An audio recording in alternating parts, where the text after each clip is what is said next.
हर हर महादेव साथियों, आप सभी का मेरे चैनल लव यू जिंदगी में तहे दिल से स्वागत है। आप सुन रहे हैं अर्चना वर्मा की लिखी हुई कहानी तेरे संग 11 का 86वां भाग।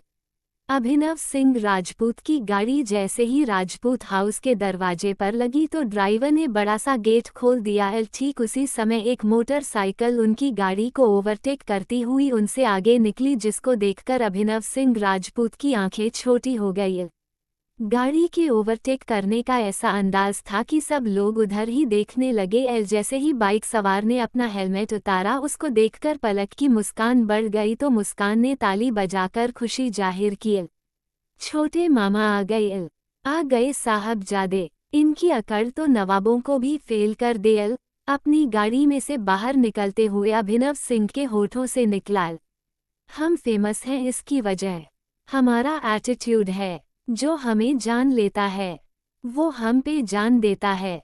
जाहिर सी बात है पापा, राजपूत ग्रुप ऑफ इंडस्ट्रीज के साहब का बेटा हूँ तो साहिबजादा ही हूँ। नवाबों जैसी अकड़ रखना तो बनता है ना।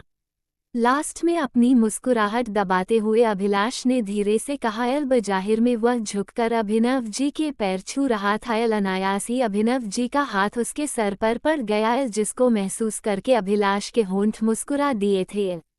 दरवाजे पर से ही शुरू हो गया इन दोनों का पर इन दोनों बाप बेटों को देखकर सुप्रिया जी की सांस रुकने लगी थी। लेकिन जैसे ही अभिनव जी के हाथ को उन्होंने अभिलाष के सर पर देखा, रुकी हुई सांस बहाल हो गई थी। वह दरवाजे पर आरती की थाली लेकर खड़ी थी। नानी माँ, हम आ गई। मुस्कान उछलती हुई उनके सामने आए। हाँ मेरा प्यारा सा बच्चा, मैं तुम्हारा ही इंतजार कर रही थी। सुप्रिया जी ने मुस्कान और पलक की आरती उतारी। इन लड़कियों का ही तो आजकल जमाना है, वरना हम लड़कों को कौन पूछता है। आरती उतारकर घर बुलाया जा रहा। अभिलाष किनारे से होकर अंदर जा रहा था तो पलक में उसका हाथ पकड़ लिया। सुप्रिया जी मुस्कुरा दी। इतने दिनों के बाद आए हो तो तुम्हारी भी आरती उतारनी बनती है। बेटी और बेटे में मेरी नज़र में तो कोई फर्क नहीं, दोनों तो अपनी ही संतान है। अभिनव सिंह ने ताना मारते हुए कहा। जिस पर पूरे घर ने उनकी तरफ देखा। पलक को अपनी पलकों पर बिठाने वाले आज कह रहे हैं कि बेटे और बेटी में मेरी नज़र में कोई फर्क नहीं है। मेरी आंखें सही देख रही हैं और कान सुन रहे हैं, या फिर आंखों को धोखा हुआ है और कान बज रहे हैं।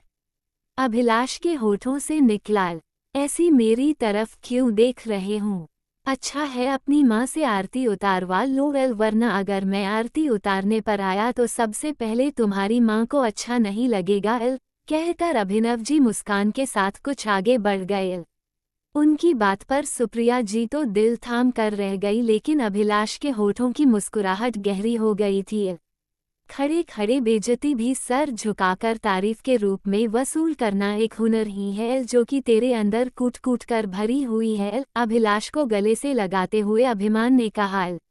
इसमें भी कोई शक है कि मैं हुनर वाला नहीं हूँ? बचपन से ही माँ ने अदरक की तरह कूट कूट कर सारे गुण भरे हैं। अभिलाष दांत दिखाते हुए बोला। कैसा है तू? अभिमान ने पूछा। रिटन फाइल आपके सामने ही है। अभिलाष की नज़र अभिनव जी पर थी। अभिमान उसकी बात समझ रहा था, आंखों से इशारा कर रहा था कि आगे कुछ मत बोल, लेकिन अभिलाष के होठों की मुस्कुराहट गहरी थी, जैसे कि अभिनव जी को चिढ़ाने का एक मौका नहीं छोड़ने वाला था। थक हार कर अभिमान ने ही बात बदलने की कोशिश की। तब काम धंधा कैसा चल रहा है? हमारा धंधा किसी भी मौसम में मंदा नहीं पड़ता, सब मजे में है। अभिलाष ने अदा के साथ दोनों हाथों ऊपर करते हुए कंधे उसका दिए। हाँ ट्रेन में कंडक्टरी है तो पूरी जेब ऊपरी आमदनी से भरती ही होगी। सोफे पर बैठे हुए अभिनव जी बोले। सिर्फ आने में देरी हुई है, तानों की बरसात में देरी नहीं होती। सुप्रिया जी और पलक ने एक नज़र इन दोनों बाप बेटे के ऊपर डाली। दोनों माँ बेटी एक दूसरे के गले लगे हुए वहीं पर खड़ी थी। पलक आगे बढ़कर कुछ बोलने को हुई थी कि उससे पहले ही अभिलाष का जवाब आ गया था। ऊपरी आमदनी आय का बहता हुआ झरना है, जो कभी भी खाली नहीं होता। इंसान को रखना चाहिए, न जाने कब किसकी जरूरत पड़ जाए। इंसान को तो बहुत कुछ रखना चाहिए, सिर्फ उसे झरने का पानी नहीं। बल्कि अपने आंखों में भी पानी है, जिसकी जरूरत इंसान को जीवन के हर एक मौके पर पड़ती है। फैशन शो का इवेंट सर पर आ गया है, कल से ऑफिस आउरल। ज्यादा बात न बढ़ाते हुए अभिनव जी ने ऑर्डर देते हुए कहा, जो आ गया सरकार। अभिलाष ने सर झुकाकर उनका ऑर्डर मानते हुए कहा, उसके इस अंदाज पर तो पूरे घर का मुंह हैरत से खुला रह गया था। पर पूरे घर ने राहत की सांस ली थी। लौट के बुद्धू घर को आए। अभिनव जी मुस्कान के सर पर हाथ रखते हुए बोले, घर नहीं आएंगे तो जाएंगे भी कहाँ। पंछी चाहे आसमां में कितना भी ऊंचा उड़ ले, लौट कर तो उसे अपने घोंसले में ही आना है, क्योंकि आसमान में बैठने की जगह नहीं होती। अभिलाष ने भी उनकी फिलोसफा बात का जवाब फिलॉसफी से ही दिया, जिस पर सुप्रिया जी ने उसे आंखें दिखाते हुए होठों पर उंगली रखने का इशारा किया। जो आज्ञा माते। अभिलाष मुस्कुरा दिया। दोनों भाइयों ने पलक को अपने पास आने का इशारा किया। पलक मुस्कुराती हुई अभिमान और अभिलाष के पास बढ़ गई। कैसी है तू? दोनों भाइयों ने एक साथ पूछा। पलक कुछ नहीं बोली। धीरे से मुस्कुरा दी। पर उसकी मुस्कुराहट में छुपा हुआ दर्द दोनों महसूस कर रहे थे। भगवान ने खूबसूरत संसार बनाया, बहन की परवाह करने वाला भाई बनाया। भगवान मेरी मन्नत का असर कर देना, मेरी बहन की झोली हमेशा खुशियों से भर देना। वक्त बुरा था, इंसान नहीं। खैर, अब बुरा वक्त गुजर गया है। अब किसी भी चीज़ की चिंता करने की जरूरत नहीं है। सबसे बड़ी प्रॉब्लम ने तो हमारे मजबूत इरादों के आगे घुटने टेक दिए हैं। अभिमान का इशारा अभिनव जी की तरफ था। पलक ने हैरानी से अभिनव जी की तरफ देखा, लेकिन वह मुस्कान से बातें करने में व्यस्त थे, इसलिए सुना नहीं था। राहत की सांस लेकर पलक ने अफसोस से सर हिलाते हुए अपने बड़े भैया की तरफ देखा तो अभिमान मुस्कुरा दिया। ऐसा नहीं था कि अभिमान को अभिनव जी के फैसले से ऐतराज नहीं था, लेकिन इन दोनों के अंजाम को देखकर उसने इन लोगों की तरह खुलकर बगावत नहीं की थी, पर धीरे धीरे चोट करता ही रहता था। क्या करूं?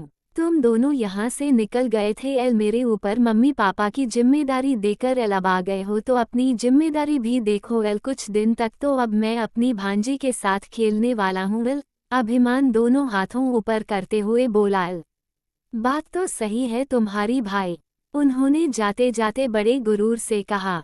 बहुत मिलेंगे तुम जैसे, तो मैंने भी मुस्कुराते हुए पूछ ही लिया, मुझ जैसा ही क्यों चाहिए। लौटकर बुद्धू घर को आए। अभिलाष भी अभिनव जी की तरफ भी देख रहा था, जो कि मुस्कान की किसी बात पर हंस रहे थे। पूरी तरह से दोनों भाइयों के निशाने पर अभिनव जी थे। पलक में धीरे से अपने भाइयों के कंधे पर मारा। सुधर जाओ दोनों, अगर गलती से भी पापा ने तुम दोनों के ख्यालात सुन लिया ना, तो तुरंत घर से बाहर करने में एक सेकंड नहीं लगाएंगे। अब वो ऐसा कुछ नहीं करने वाले। तुम दोनों के बिना खाली घर उनको ही सबसे ज्यादा काटने को दौड़ रहा था। बोलते नहीं थे, पर घर में टिकते भी नहीं थे। अभिलाष और अभिमान हंसते हुए पलक को दोनों किनारे से अपने सीने से लगा लिया। न जाने कब हम भाई बहन का साथ छूट जाए। जरा हंस भी लिया कर बहन, न जाने कब तेरे दांत टूट जाए। अभिलाष ने हंसते हुए पलक को देखकर अपनी भौहें उछाली। तेरे बिना बहना मेरी जिंदगी हो गई सन्नाटा। बहुत याद आता है तेरे हाथों की चाय और पराठा। चलो जल्दी से बनाकर खिला ही दो, अभी तक सुबह से नाश्ता भी नहीं किया है। अभिमान ने भी पीछे से कहा। इन दोनों की बिना सिर पर की शायरी सुनकर पलक को हंसी आ गई थी। बहन तुम बहुत ही प्यारी लगती हो मुस्कुराने के बाद, भगवान मुझे माफ करे झूठ बोलने के बाद।